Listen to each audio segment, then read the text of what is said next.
Hai semuanya. Sometimes in our lives we experience problems. Kadang dalam kehidupan kita sering mengalami masalah.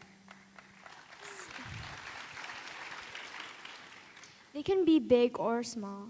Bisa jadi masalah yang kita alami itu kecil atau mungkin besar. For example, you're stuck in traffic. Kadang-kala kita juga ini ya di Jogja ya, kita stuck dalam traffic ya. Or we're experiencing financial crisis. Atau kita mengalami yang namanya masalah di dalam keuangan. We complain. Kita sukanya bahkan kadang-kala mengeluh. We ask God, Kita mulai bertanya-tanya, Tuhan kenapa kok Tuhan izinkan? why is this happening to me? Kenapa kok Tuhan izinkan hal seperti ini terjadi dalam kehidupan saya? Some people even forget that God is there.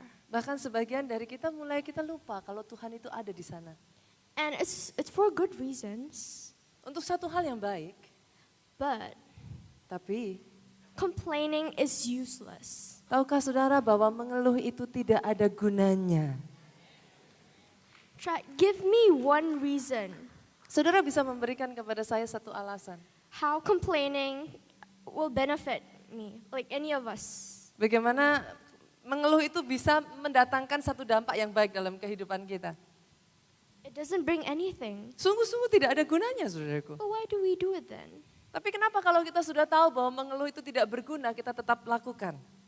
Because of two reasons. Karena ada dua alasan kita seringkali melakukannya. Because it's a habit. Seringkali yang pertama karena kita terbiasa, saudaraku. Jadi kebiasaan. And because when we complain, Dan yang kedua seringkali ketika kita mengeluh, we feel self-pity. kita jadi kayak merasa kita mengasihani diri kita sendiri. And it feels good. Dan rasanya enak ya saudaraku ya. But we need to stop. Tapi kita harus menghentikan kebiasaan itu. We need to start Kita stopping harus mulai, complaining kita Stop harus complaining. berhenti untuk mengeluh. and start giving thanks to God. Dan mulai belajar bersyukur kepada Tuhan.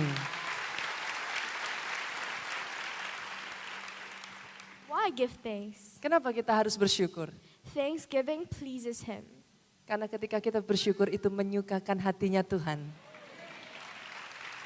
When you please God, Dan ketika hatinya disenangkan, He's on your side. Dia ada di pihak saudara. Remember, Ingat satu hal ini, He controls everything. Dia Tuhan yang mengendalikan segala sesuatu. When He's on your side, Kalau Dia ada di pihakmu, He works for your good. Dia bekerja untuk kebaikan saudara. He turns what was meant for your harm. Apa yang Tuhan kerjakan tidak akan melukai saudara. It turns into something that will benefit you. Orang mereka-rekakan yang jahat untuk saudara, tetapi Tuhan sanggup mengubahkan untuk kebaikan saudara. His invisible hands are working even when you can't see it. Tahukah saudara bahwa tangannya yang tidak kasat mata itu sanggup bergerak bahkan ketika saudara tidak melihatnya? And do you know, maybe all of this is just a trial. Bahkan kadangkala saudaraku semuanya diizinkan sebagai satu ujian buat setiap kita. Maybe it's just so He can see what you will do in the middle of your problems. Mungkin karena Tuhan ingin menguji seperti apa sih sikap kita ketika kita diizinkan mengalami semuanya. Are you gonna complain? Apakah kita akan komplain, mengeluh? Or are you gonna give thanks? Atau saudara memilih untuk tetap mengucap syukur?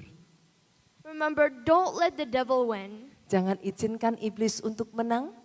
1 Corinthians 15 verse 57. 1 Korintus 15 ayatnya yang ke 57.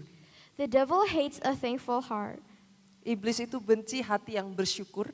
because it helps us overcome life's struggles. Karena ucapan syukur itu membantu kita untuk mengalahkan, menaklukkan masalah di dalam kehidupan kita.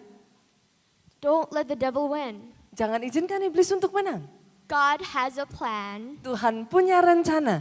He's gonna turn your life around. Dia akan mengubah kehidupan He's gonna saudara. bring you to a whole new level. Membawa saudara masuk pada babak yang baru dalam kehidupanmu. Now remember, Ingat satu hal ini.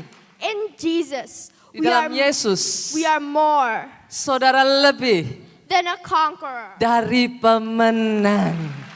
Amen. Amin. Tepuk tangannya yang paling meriah buat Yesus Tuhan kita.